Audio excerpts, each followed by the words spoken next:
eternity.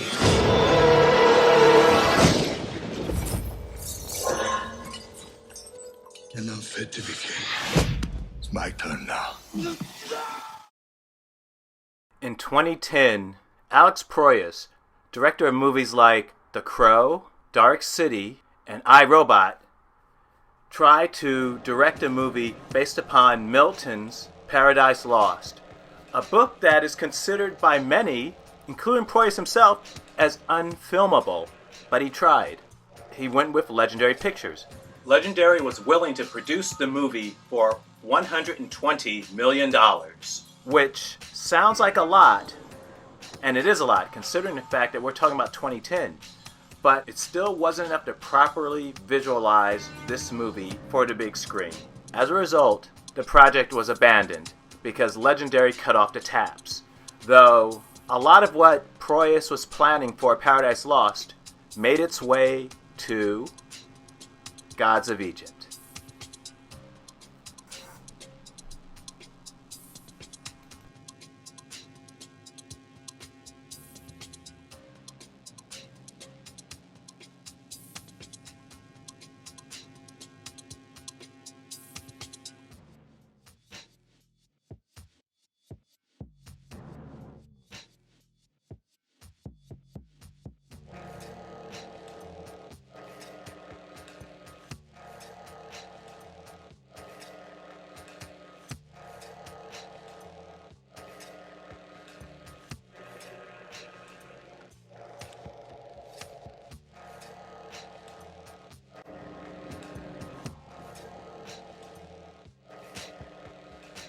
This is Brian, ScreenFiles.com in review. What I'm looking at today is 2016's Gods of Egypt. And unlike what a lot of people would tell you, this is not a bad movie, though it certainly has more than its share of problems. Let's take a look at those. The most significant of those problems, I think, would have to be that it's way too long. It's a very fantastical movie, and if it were perhaps an hour and a half, an hour and 49 minutes, it would have been better for it, because that would force the director to cut some of it. And my God, this movie could use some ample cutting. It's not that a lot of scenes are bad, it's that things drag. Plot lines exist which aren't really necessary to things, and it's just a lot more ambitious than it has any right to be. If it were cut short by a half hour, 40 minutes, I think you would have a significantly better, tighter movie. And that's kind of important, because if it's not going to be the best looking thing that you've ever seen, and it's not, it can at least be relatively brief. This movie was also criticized for being very, shall we say, whitewashed. And that's a very interesting perspective to take, if only because Alex Proyas is actually Egyptian. Well, he was born in Egypt, though he went to Australia at age 3 with his family. So it's not necessarily that the movie has no persons of color in roles. It actually does, and quite a few. But the thing is, all of those characters are relatively minor characters, with the exception of Chadwick Boseman, who plays Thoth.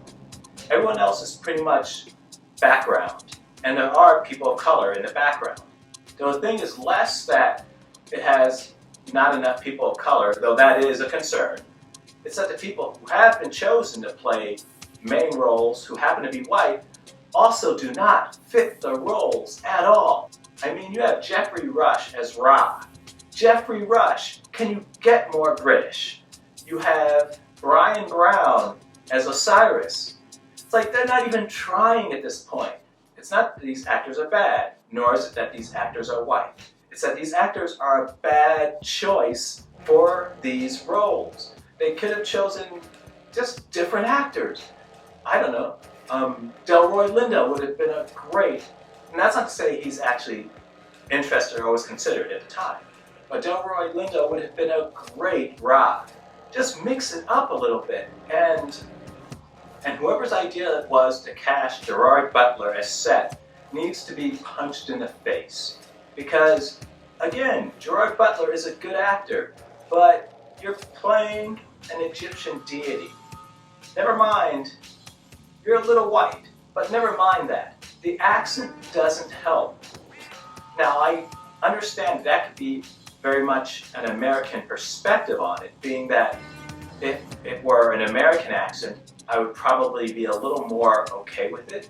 Though in my mind, someone speaking with a Welsh accent only makes matters more difficult, because it seems to tell me that Proyas, in terms of his casting, went out of his way to cast white actors. And that's not bad in and of itself, but he cast white actors that didn't necessarily fit the roles they were playing. For instance, I mentioned Gerard Butler. Set as depicted by him is very brutish, very unsubtle. This is probably the opposite the approach I think they should have taken. He should have been very much subtle, very underhanded, but not obviously so. This depiction of the deity is very brutish, very crude, and just not very interesting. That has a lot to do with the writing in and of itself, but it extends to the actor chosen for the role. He just wasn't a great choice.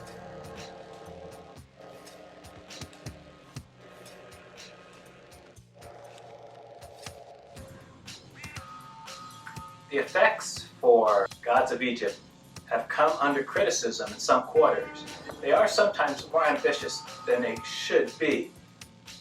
That's not necessarily a criticism, only that if less money were spent on some of them, they probably would have looked better, which is kind of oxymoronic, but picture this. If you've seen a movie, there are instances where Set and Horus and other characters wear armor, and they transition between their powered-up versions, if you will, and a more human-like version.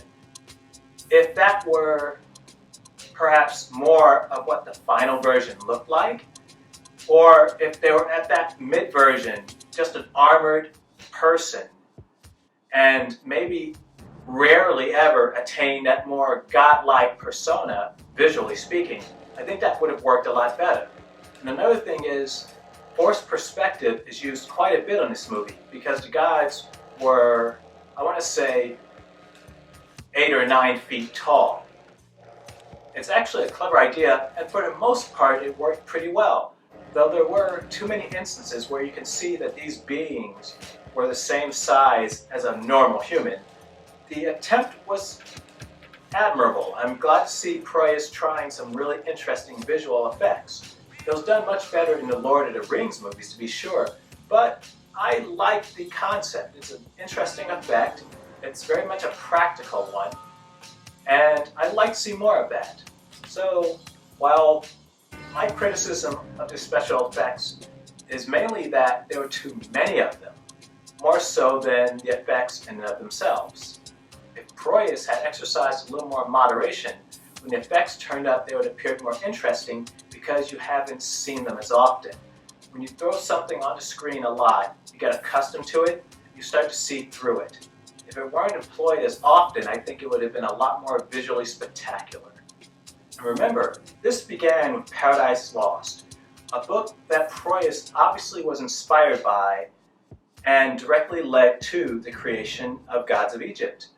It's obvious that he really cared about what he created, and he tried to expand upon it. Seeing that he liked what he was doing with Paradise Lost so much, he decided to essentially recycle a lot of the things he created and incorporate them into Gods of Egypt. That, to me, indicates a serious love for this material. Never mind, it also saved a lot of money, but that he was willing to use it and to show the world what he had invested so much time to create. This movie, financially, didn't do too well.